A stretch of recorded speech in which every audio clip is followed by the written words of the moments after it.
At the running event in 2024, Mizuno showcased 4 mystery shoes. The first was the Neo Zen, the second the Neo Vista 2, and the third has now been revealed to be the Wave Rider 29. But how does this stand up compared to the first 2 mystery shoes? Does it live up to the hype? Today, we discuss. What's up everybody, I'm Eric McIntyre, aka Rad Dad Bod, and you're watching Rad Dad Bod TV, where we review running shoes. Today, like I said, we're reviewing the Wave Rider 29, and if it's your first time watching my videos, you may notice some timestamps below. Feel free to jump around to the various parts of the review, but if you do so, I would sure appreciate if you come back and watch the full video when you get a chance, so I put a lot of time and effort into these. And if you've been a viewer for a while but you haven't yet hit the subscribe button, please consider doing so today and turning on those notifications so you get notified every time I drop a new video, which is typically Monday through Friday. Now before we get to the rest of the video, quick plug, I am currently raising money for the Tokyo Marathon in 2026. Right now, you can donate directly through the channel by hitting the thanks button below and donating through the comments. Now, if you don't already know, the Tokyo Marathon does a blind auction submission. So basically you commit to raising a certain sum of money, and if it's high enough, then the charity accepts it and then you're on the hook to raise that. So based off of previous data, I committed to raising $4,000, which should be high enough. Assuming that is the case, once I get that official word, I will also have a fundraising link that I will throw in the description of my videos where you can donate through if you don't feel comfortable donating through the comments. That being said, I'm also committing to donating any revenue from the channel for June, July, and August, as well as any commission or affiliate income that I earn through the affiliate links that I list below. So if you're looking to buy any new running tights or running gear from Wallaco, please consider using my code, as well as if you are in the need for any running gels or running fuel, please consider using my affiliate link below for fuel goods, in which case it both will give me a kickback that I will donate towards charity. Now moving on to the shoe, quick disclaimers and disclosures are that I did receive the shoe for free for the purpose of review directly from Mizuno. That being said, I'm not being paid. I'm not obligated to include in any specific content. No one gives me talk tracks, talking points, or anything along those lines, and all thoughts are entirely my own. With that out of the way, let's talk about the intended use of this shoe. Now the Mizuno Wave Rider 29 is going to be kind of your classic daily trainer from the Mizuno brand. By the way, Mizuno is how you say it in Japan. It is a Japanese last name. I am half Japanese, which is one of the reasons why the Tokyo Marathon is so important to me. I haven't been back in 15 years. Now back to the shoe. So the Wave Rider 29 is going to be kind of that classic daily trainer, right? It's meant for daily miles. It's not necessarily meant to go fast. It's just meant to get the job done. And as such, that's how we're going to be evaluating the shoe today. Now from a price perspective, the shoe comes in at $150, which is pretty typical for the daily training models today. To me, that does put it in a little bit difficult spot because it puts it at the same price as the Neo Zen, which is one of my favorite shoes of 2025. But we'll discuss why this is still a really good option at that price point. Now moving to the specs, the shoe comes in at 9.3 ounces, which is 264 grams. And then it also has 38.5 in the heel, 28.5 in the forefoot for a 10 millimeter drop. So it is a more traditional higher drop compared to many of the daily training options on the market. From a fit perspective, I would say that the shoe fits true to size lengthwise. I would not have size up or down. I would go with your normal running shoe size. And then from a width perspective, I would say more of a standard midfoot and then a standard toe box, but I actually think that these are very wide foot friendly. Mizuno, at least with the Neo lines, have been very big to the point where you might want to half size down. You get similar overall width in the shoe, but not quite to that extent. Now moving to the upper, you have a jacquard air mesh, and honestly, the shoe looks, and even the specs say that it's heavier than it feels. So when you put the upper on, it looks like it's not gonna breathe quite as much. And I don't know if maybe in different colors, it would look a little bit more breathable, but honestly, the upper is fairly lightweight and airy. You have some pretty good breathability in the toe box area. And then the tongue itself is just this airy, breathable mesh, and you have a light to mid cushion with it as well. So the upper tends to be pretty comfortable overall, and that tongue is fully gusseted. So despite having a little bit more of a wider overall fit, though I still don't think it's true wide, the gusseted tongue plus a little bit of the volume of the tongue give for a really, really nice midfoot lockdown. You know, despite the heel being a little bit wide, and you do have a nice flare there in the Achilles area, the cushion in that heel area is very, very comfortable, but it also keeps your heel locked in place. So lockdown in the shoe was nice. Then again, you know, it's not really a shoe that you're going to want to be picking up super, super fast paces in. And so, you know, I will say that I'm not sure if you tried to take it out for 200 meter repeats, if you're going to get that same level of lockdown. You may shift a little bit, but for daily miles, does a great overall job. The upper just isn't really a lot to write home about, to be honest.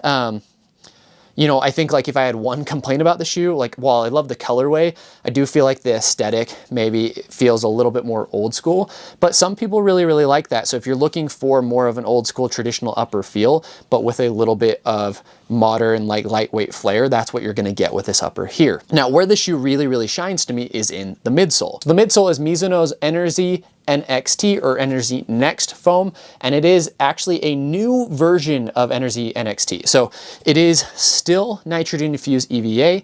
So they use that terminology Energy NXT in like a lot of their shoes. That doesn't always tell you what the compound is. So this specific version is a nitrogen infused EVA. And it is significantly softer than previous versions. It is significantly softer to me than what was in even the Neo Vista 1, which was also a version of nitrogen infused EVA. So this one, I don't know what they did with it, but it's very, very airy. It feels very light underfoot. It's very, very plush. And you just get a good amount of squish in the shoe. You can compress it really, really easy, right? Surprisingly though, and the other thing too is they do have a plastic kind of shank there in the kind of heel to midfoot area that you can see there. And that is just typical. They call it a wave plate. That's just typical to what Mizuno does, but it's not long enough or aggressive enough that it really counts in my mind as a plated shoe. So you just kind of have that midsole shank right there. Now, honestly, the foam is so soft and squishy that I do think you need that shank to give it a little bit of structure.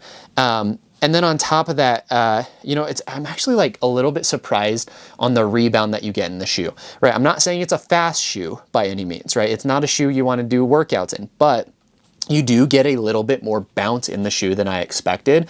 And it's a very, very comfortable underfoot feel. I do feel like you can feel the shank sometimes because the foam is so soft that specifically in that like midfoot transition area, you can kind of feel it, but it's not so much that it was super, super noticeable or annoying to me. Honestly, like the shoes were just kind of a joy to run in. They lack a lot of maybe the bells and whistles of, again, a newer, more premium daily trainer. But if you want kind of a no-nonsense shoe that's light and comfortable on foot, that gives you actually a surprising amount of rebound, then the Wave Rider 29 is going to be a really, really good option for you there. All in all, I would say pace versatility wise, still gonna be just kind of daily and easy miles for you. You could probably take it long though if you wanted. And then from a stability perspective, the foam is pretty soft. So if you have major overpronation issues, probably not the shoe for you, but that shank does give it some good support even on that medial side. Now moving to the outsole, I'm actually not 100% sure what the compound is, but I'm gonna guess it's Mizuno's X10 rubber. The X10 rubber is really, really grippy. It does a really good job. So I haven't had any issues with this rubber at all. But I don't believe I've had any chance to take it kind of out in the rain or any wet terrain. So at least on treadmill and on road, it's done a good job. But you can see that, you know, there is some lateral wear on the shoe through about 30 miles. So I do wonder about the durability of the outsole overall. And the only reason that that's a major concern is because I think that this foam is so soft that if it gets exposed, it would tear up pretty easily. So that's something to consider from a durability perspective, but traditionally Mizuno makes really durable shoes, right? So overall, I like the outsole. It does a good job. Just keep an eye on durability, and depending on where you run at, that might affect it more or less. Now, who's the shoe for? You know, it really is. I think that the shoe would have a lot more mass appeal. One, if kind of the aesthetic was a little bit more of the Zen aesthetic, or it went with, you know, less of a traditional look. But I do think that there's a place for this type of shoe in the market for sure. And I think that more people should give the shoe a shot because honestly, like I really, really enjoy that foam underfoot, and it's a really comfortable, really overall pleasant experience. Now, I do think the 10mm drop is the biggest limiter though, right? I know just most people nowadays really, really prefer something with a low to mid drop, talking like 4 to maybe 8 on the high end millimeter drop. So to be 10 does put it in kind of an awkward category. But if you're someone who, you know, maybe you've run in Brooks, right? Like specifically the Brooks Ghost or the Brooks Glycerin, and you're looking for something a little bit softer, this is going to be an excellent option for you. Or if you want something a little bit more accommodating in fit, again, same thing, this is going to be a really good option for you. Really just kind of a classical daily trainer, right? Again, I say not a lot of bells and whistles, but that foam is really, really fun. It is really special. I would love to see that. And I'm curious because I know we're getting a max cushion trainer from Mizuno coming soon.